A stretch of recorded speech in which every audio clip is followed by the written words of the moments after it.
మొన్న మీరు మాట్లాడుతూ ఇది ఒక కుట్రపూరితంగా ఇది అన్నారు. ఇది దీంట్లో ఒక కుట్ర కనిపిస్తుంది, కుట్ర దాగుంది అన్నారు. ఈ ఏదైతే మల్లెపూల ఇష్యూలలో ఏం కుట్ర కనిపించింది మీకు? ఎవరికి కనిపించని కుట్ర మీకు ఒకరికే ఎందుకు కనిపించింది? చెప్తున్నాను కదండి. ఇప్పుడు అసలు అది సబ్జెక్టే కాదు. మల్లెపూలు అనేది అక్కడ మాట్లాడే సబ్జెక్టే కాదు. సబ్జెక్టే కానప్పుడు ఇంత పెద్ద రద్దంతం ఎందుకు అవుతుంది? అదే అంటున్నా, దట్ ఇస్ కుట్ర. కుట్ర అవసరం లేని సబ్జెక్ట్. ఇప్పుడు ప్రజలకు ఇప్పుడు అది ఎవరికైనా అవసరమా? అక్కడ వచ్చిన పబ్లిక్ అవసరమా? అక్కడ వినే పబ్లిక్ అవసరమా? లేదు.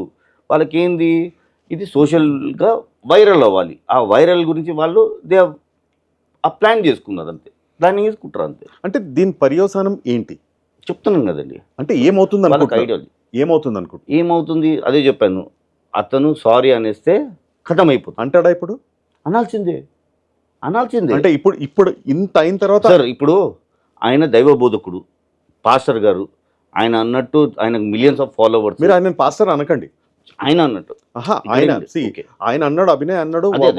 మనం అట్లీస్ట్ ఆయన పాస్టర్, ఎందుకంటే పాస్టర్ కి ఉండాల్సిన మనోభావాలు దెబ్బతీసి, పాస్టర్ కి ఉండాల్సిన లీస్ట్ బుద్ధులు కూడా ఆయన దగ్గర లేవు. ఓకే, వినండి. అయితే ఆయన ఏదైతే వ్యాఖ్యలు చేసిన తర్వాత ఓకే, ఆయన సమర్థించే వాళ్ళు కూడా అన్నారు ఆయన తప్పలేదు. ఓకే, ఆయన తప్పే లేదు.